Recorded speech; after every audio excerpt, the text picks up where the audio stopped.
Hello and welcome to Atop the Fourth Wall, where bad comics burn. Patreon-sponsored review time again, and I feel like I should just create a specific subcategory of these kind of reviews. Make Linkara watch things that everyone else likes already.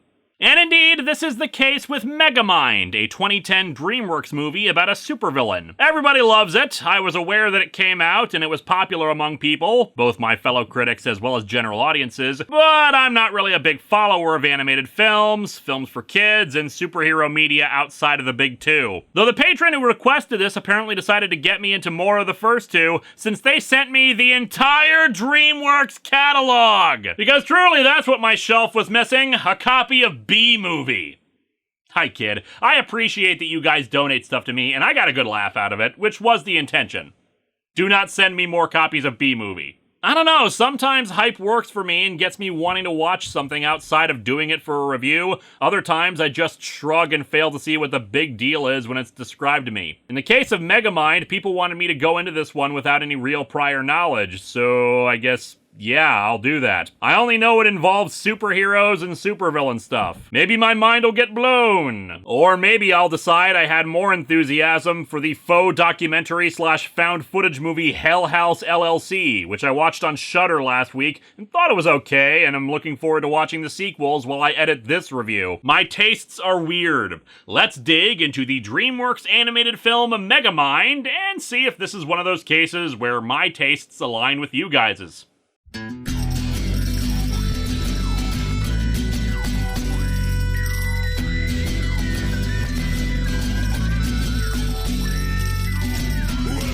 to Atop the Fourth Wall, where bad comics burn. Linkara's gonna teach you all a lesson you won't learn. Brodsky, you're not the smartest. Life out, you're not an artist. Anyone who's had a bad comic published, it could be your turn. Linkara, he's a man, punch, wears a pretty hat. Linkara, he has a magic gun. Where'd he purchase that? Linkara, coins, robots, Amazon and trucks. Linkara, this comic sucks. Linkara.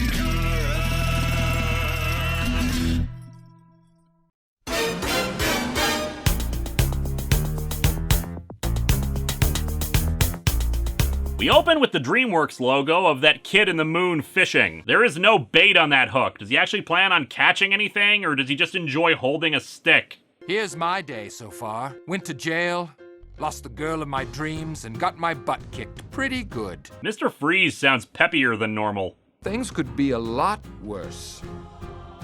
Oh, that's right. I'm falling to my death. Still, nice sunset, gotta appreciate the view. Hey, wait, is the Dreamworks logo kid actually trying to save this guy with his fishing rod? That'd make sense. Anyway, we flash back to him as a baby on his alien world, apparently a kind of Superman-style origin, where the planet is falling apart thanks to it falling into a black hole, or at least some kind of spatial anomaly. I was 8 days old and... I don't think this new edition of The Hitchhiker's Guide to the Galaxy is gonna sell well with its new cover. Naturally, when you're sending your baby to parts unknown, the two things he needs most in the universe: a pacifier and a fish. Here is your minion. He will take care of you. Not if it was made by Illumination Entertainment. His father says he's destined for something, but the baby can't hear it as the door on his ship closes. There was a second ship launched with another baby, both setting out to Earth, though our narrator's ship gets knocked around a bit more. And baby's dead! Okay, I suppose since he's an alien, maybe that wouldn't actually affect him. But yeah, that really should kill him. His rocket gets knocked off course by the other one, so instead of landing with a bunch of rich people under a Christmas tree, he winds up in a prison yard for gifted criminals. Said criminals raise the baby, and I guess in this world people don't really question these things. The rich family has a negligent father who doesn't even notice the baby, and the mother is just, "Ooh, a baby, how thoughtful!" The criminals raise the kid, because I guess the guards in this place are all dealing with the asthma monster or something, who has a super genius intellect, so that even as a baby, he invents a tricycle that can shoot lightning bolts, and is still a prisoner even as a little kid. Actually, the more I think about it, this is depressingly reflective of the real world. The two ended up as rivals throughout their lives, with the privileged kid, who for simplicity's sake I'll just tell you is Metro Man, wowing everyone around with his vast array of Superman powers, while our narrator's awesome abilities, like building a robot body for his minion and making corn explode, is treated with fear by other kids. Okay, this part is not reflective of the real world because these kids should think this is frickin' amazing. Since everyone is a dick to him anyway, our narrator, aka the titular Megamind, decides screw it. He becomes a supervillain, spending the next several years engaged in constant battle with Metro Man, and constantly losing. Metro Man was so named because of his defense of Metro City, and we rejoin the story on a day honoring him for his superheroics by the opening of a museum to him. To continue the Superman stuff, a local reporter who is constantly kidnapped by Megamind, Roxanne Ritchie, is abducted by him while he makes his escape from prison. Meanwhile, at Metro Man Day,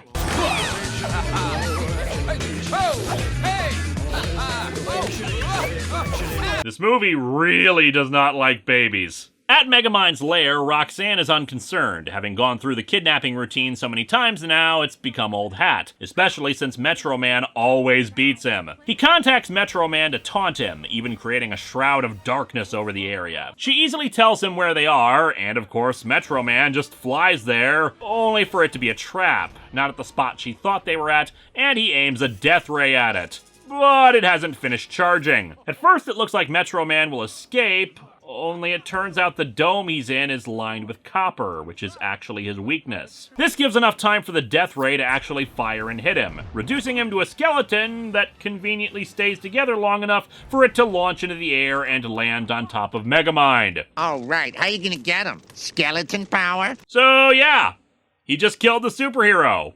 The villain won. Well hey, work's done early. Great job, you can take the rest of the day off. And thus he begins his takeover of the city, easily frightening the cops to drop their guns, and stops his boombox playing Highway to Hell just before it says hell. Because, you know, murdering someone is okay in this children's movie, just not saying a naughty word. Oh, who am I kidding? I got into an argument the other day on Twitter because someone was upset that I didn't curse in a video. For the record, just because I don't drop F-bombs doesn't mean this channel is for kids, YouTube.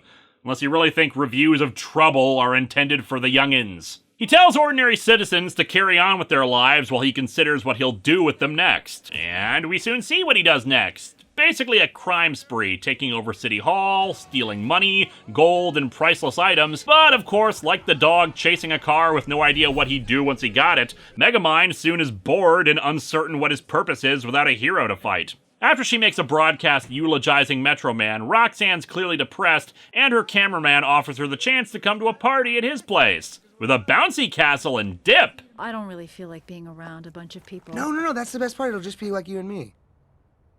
Okay, dude, Human Resources is gonna give you a call in the morning. Both she and Megamind head to the Metro Man Museum, both lamenting his loss. But while Roxanne is encouraged to leave by a worker as she's unhappy about evil running rampant, Megamind's own final words to his nemesis are a bit more final. So it's good that we have this time now, you know, before I destroy the place. Nothing personal, it's just brings back too many painful memories. Well, at least he's trying to work through his emotions in a constructive... Ooh, wait.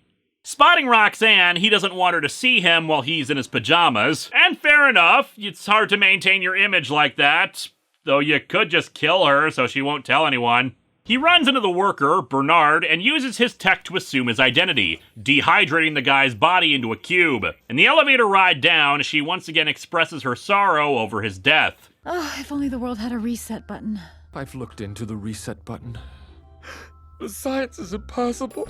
Explains how it worked so well on Star Trek Voyager, then.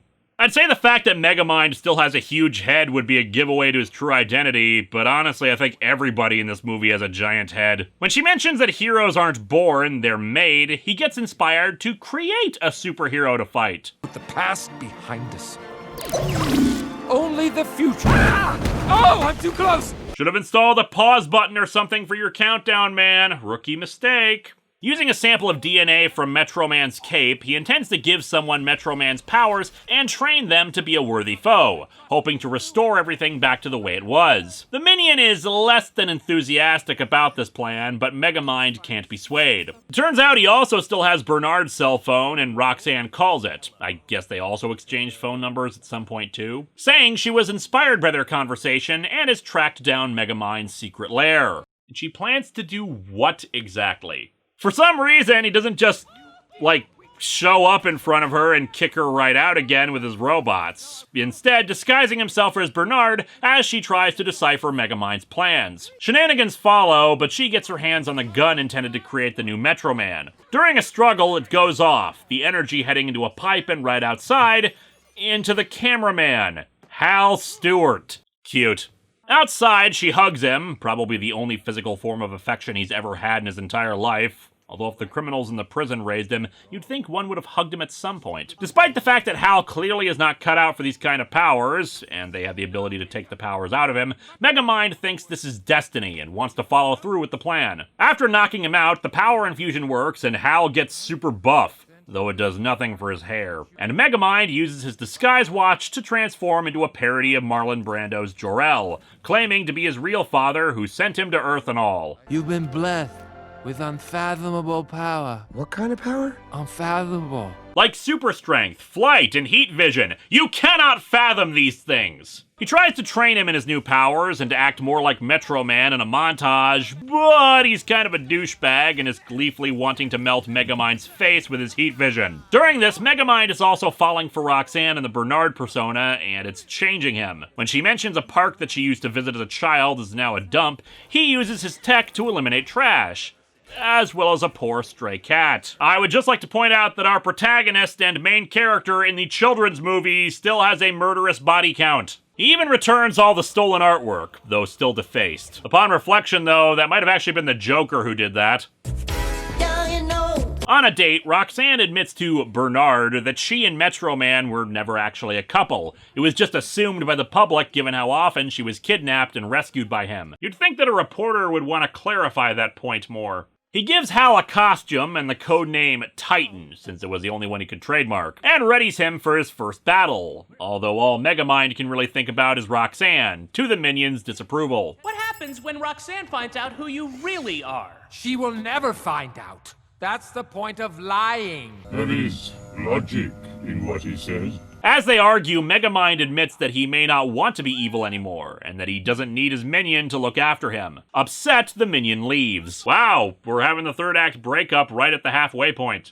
Roxanne, meanwhile, has replicated the displays of Megamind's plan, which apparently was one of those art pieces that you can only see when viewed at a certain angle, spelling out Titan with an image of him. Hal soon shows up as Titan to try to woo her, but of course his way of wooing her is to kidnap her, drop her so he can save her, and manhandle her like an ass. He reveals who he is to her, but she makes it clear that she's not interested in him at all. Why, Hal?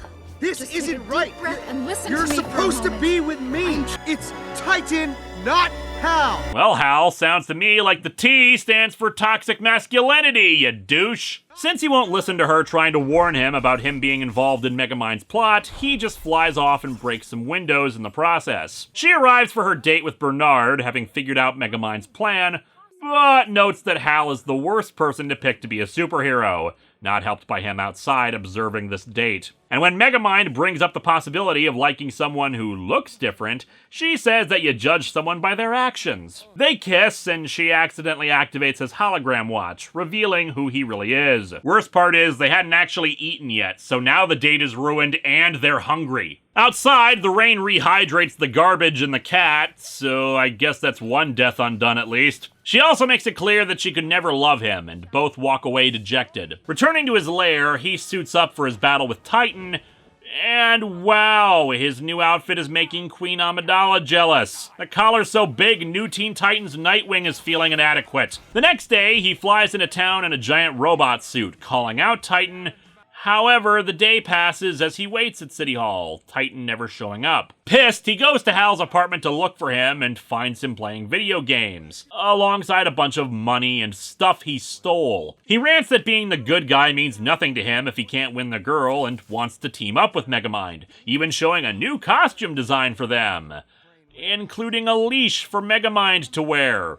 Wouldn't have figured that Hal would be into that, but whatever makes you happy, dude. Megamind, pissed, admits that he created him and was the one dating Roxanne, which of course ticks Hal off enough to fight him. Eventually, Titan brings him down, and Megamind is excited to be brought to justice, but yeah, he's created a monster who wants to kill him. Fortunately, he's smart enough to have had a failsafe ready, a ball made of copper that he engulfs Titan in. Unfortunately, it has no effect on him, and he easily busts out. He escapes again as Titan begins to take over the city himself. Megamind goes to Roxanne, who reluctantly agrees to help him. He can take away his powers again with the same gun that gave them to him, but it's in his invisible car, which he left somewhere in the city the night she dumped him. This is a big contrivance. He's smart enough to figure out where it was, or, given his intellect up to this point, have some kind of recall or homing device in it.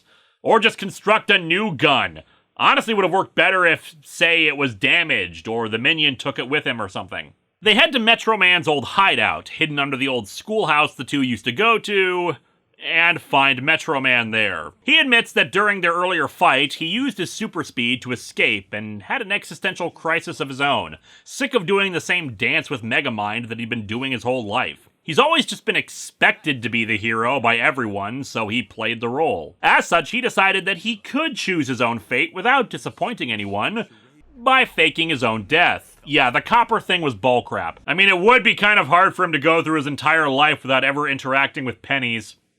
I kid, of course. He totally could. Pennies are only like 2.5% copper nowadays. The skeleton was a prop that he threw at them to convince them, explaining how it stayed together and all. And Music Man was born. Music Man? You don't look anything like Robert Preston. They're pissed and want his help, but he tells Megamind that if evil rises, good will rise in turn to counter it. He's out of the game and found his true calling producing song lyrics, but maybe this is Megamind's time to find his true calling. Roxanne still wants to try, but unfortunately Megamind is even more despondent now, not believing himself to be the good guy. He turns himself back into jail while Roxanne heads into the city to try to reason with Titan. He rants at her about how this is the first time she's expressed any interest in being a friend to him in any way, and it's too late now. I don't know, I know this is the villain talking, but I can't help but feel the movie is trying to pass the blame a bit on her for not being friends with him when, you know, he was kind of an ass before. Not a total one, he seemed to have a little bit of self-awareness before he got the superpowers, but it comes across a bit like she's being blamed a bit for the situation, and I'm iffy on that. Using the news equipment, Titan calls out Megamind to come stop him, threatening Roxanne's life. She tries to inspire him, pointing out that his most admirable quality was never running from a fight, even when he knew he was going to get his ass kicked. It's a fine line between determination and stupidity. The minion shows up disguised as the warden, and Megamind admits how he's wronged everyone, including the minion, and said minion lets him out so they can think of a plan. Megamind shows up with an army of robots shaped like his head and proclaims that Titan may be a villain, but not a supervillain. What's the difference? Presentation! Showmanship. Titan starts chucking buildings around. It was established earlier that most of the city is evacuated, so now we're only leaving thousands of people homeless. And hits Megamind, who tosses Roxanne away to safety. Titan tosses a bus at Roxanne, but fortunately Metro Man has had a change of heart and comes back, making sure to shave first. Gotta prioritize after all. However, when Roxanne goes over to Megamind's body, it turns out it was the minion in disguise. Megamind is actually impersonating Metro Man. Frightened of someone who can actually kick his ass, Megamind threatens Titan to leave and never come back. Unfortunately, because of Megamind's habit of calling Metro City Metrocity, Titan figures out the deception. Roxanne and Megamind find the invisible car and grab the gun, which needs to power up. Titan chucks him into the sky, bringing us back to the beginning of the film as he falls to his death. However, realizing he's falling towards a fountain, he uses his dehydration gun on himself. As established earlier, when the dehydrated cubes are exposed to water, they return to normal. So he does so and takes the powers back from Hal. Also, crowds of people show up to celebrate him. Out of nowhere. Oh, so I guess there were still lots of people in the city. Bigger body count than Megamind then. And so Megamind is heralded as a hero. I have to admit, being good has its perks. Most good guys don't really have minions. I mean, for crying out loud, I know a reviewer out there who is most decidedly evil and has her own. And an embarrassing animated dance sequence follows, with the warden and 2 guards doing the Night at the Roxbury dance for some reason, despite the song playing being Michael Jackson's Bad. About 9 minutes of credits follow, and without the excuse of needing to show off Indiegogo backers. This movie's pretty good. I don't think it's particularly brilliant or anything, just pretty good. I think part of it is my own experience with the genre, sadly. I've seen superhero deconstructions before. A lot of them. This is not a bad one. I like that the hero he creates is a worse kind of villain than him, and frankly, the entitlement and toxicity Hal exhibits makes him more unique than just simply wanting power and revenge or anything. But I've kind of seen things like this before, so it didn't really surprise me that much. It's also good that Roxanne, despite the movie's dialogue with the age-old get the girl adage considers her a trophy to be won, is actually a character with intelligence and agency, actively contributing a lot to the plot and helping resolve the situation. That being said, it's never brought up that one of the reasons why their relationship is bad is because Megamind lied and dated her under a false identity. Sure, the fact that he's a supervillain who has committed technically worse acts is probably more the priority, but they never really have Megamind apologize for what he did. Hell, they make a joke of it when they're on their way to Metro Man's base. I think there's an apology in order for the other night. Okay, that would be nice, but make it quick. We have much more pressing matters to deal with.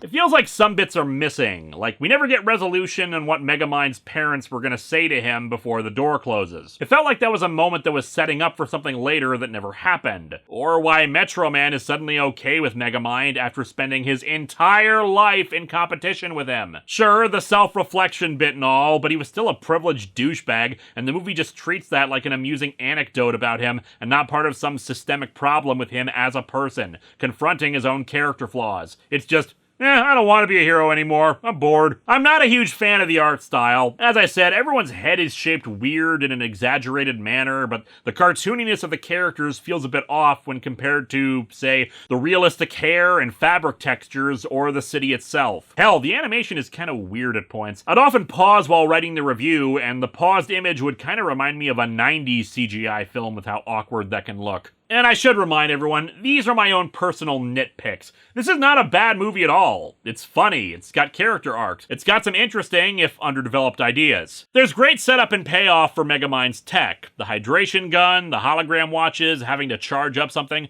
It's a well-constructed movie, and you should check it out if you're into this kind of thing. But it didn't blow me away. Next time, we complete our trio of Patreon-sponsored episodes with an event comic.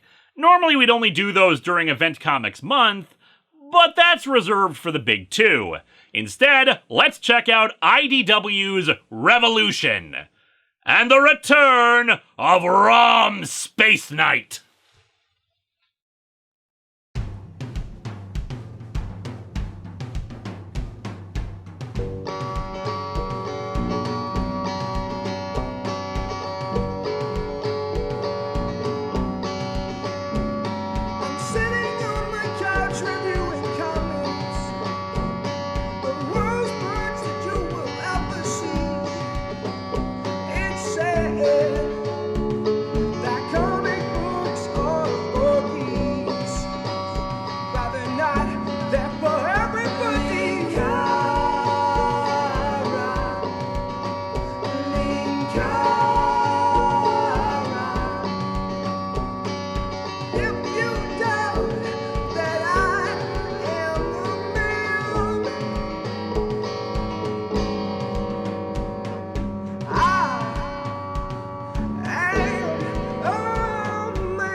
I'm in a heated existential discussion with this dead-eyed plastic desk toy. Hello, my friends. Please be sure to like this video, subscribe, hit the bell, and share it with others. And if you get a chance, maybe check out my Patreon.